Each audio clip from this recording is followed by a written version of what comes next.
يا جدعان بيراميدز بيقدم عظمة بصراحة، يعني الحق يقال. بيراميدز يفوز على أهلي جدة السعودي بثلاثية مقابل هدف في مباراة يعني الطرف الأفضل فيها بيراميدز بكل أمانة، يعني بنسبة 70 ل 80% هو الأفضل.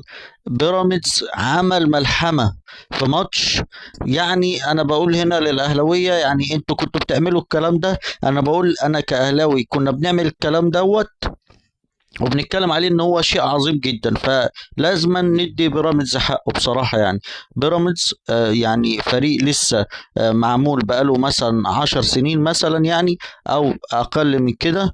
بيراميدز فريق قدر بينافس على الدوري، بينافس الاهلي بشراسة. الدوري خد افريقيا، ودلوقتي يعني واخد كاس نص العالم اللي الاهلي خده، وممكن يلاعب فرقة من امريكا اللاتينية ويكسبها. وهنتكلم عن فيستون مايلي في ايه